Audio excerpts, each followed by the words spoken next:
Hi everybody, it's Mike Woods here, and this video today is to help you understand how you may improve the EPC rating on your terraced property in anticipation of the potential requirements for you to hit an EPC of a C by 2028. That's the word on the street now. There's a lot of confusion about how much it's going to cost. So as you know, I've been in the construction and architectural industry for over 30 years. And whilst I employ contractors to do various projects, and if you look at my social media, you'll see quite a lot.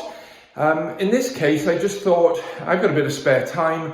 I've got an empty rental property here. So I thought I would take the opportunity just to do this myself, to show you sort of how easy it is. I really appreciate not everybody has got trade skills, but it's not a very complicated job, and it hopefully will take away a lot of the concerns that you've got. So if I just show you, this is my external wall, which is one of the walls that needs insulating. So let's just first clarify what we're doing.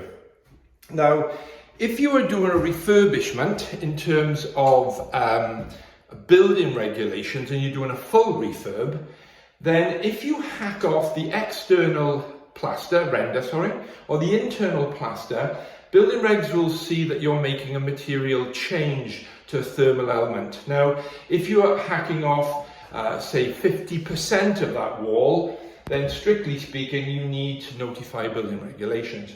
Now what we're doing here, and let's just be clear, we are looking to improve an external wall to increase our EPC rating up to a C.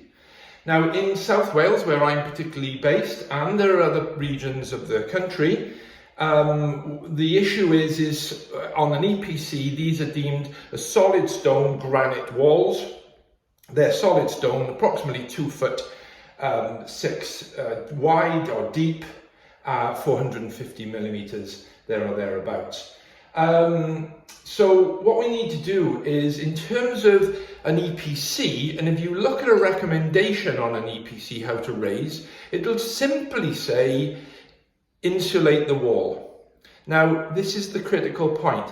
If you go to building regulations and you hack off the internal plaster, they will ask you to bring that wall up to not the current building regulations, but some way forward towards it, because 75 millimeters of PIR insulation, or PIR is this stuff.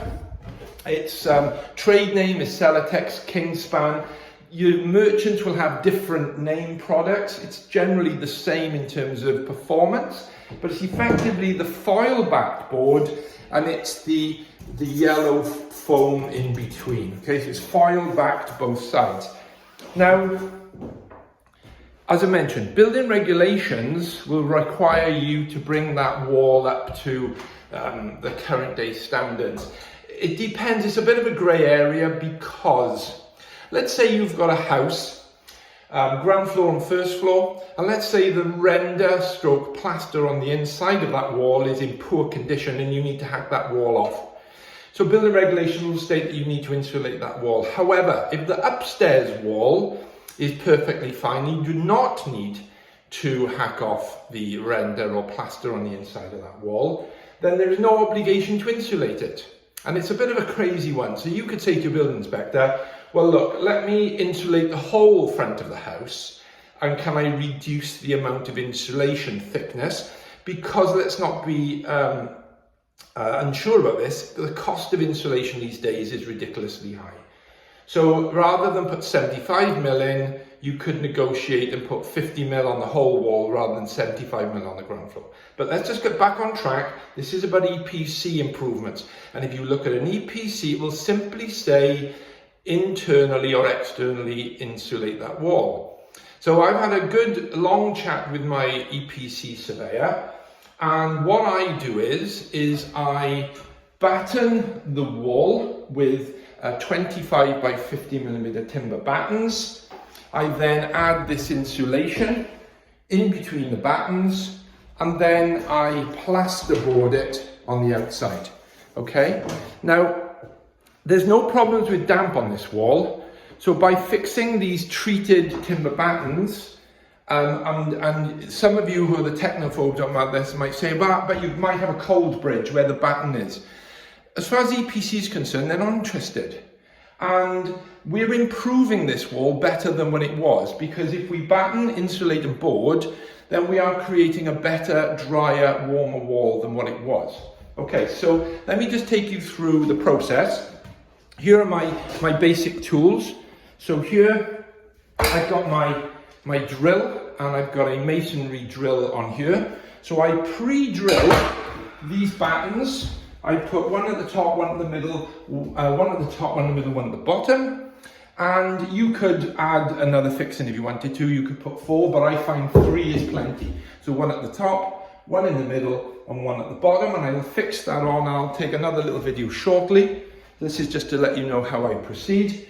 I will then use these screws. Now these are, they call masonry screws. Some people call them Topcon, they're different brands. But effectively, once you've drilled with your masonry drill into that wall, these are self-tapping into the masonry. You don't need a roll plug and a screw. This is a one-hit job. It's straight into the wall, 100 millimeters long.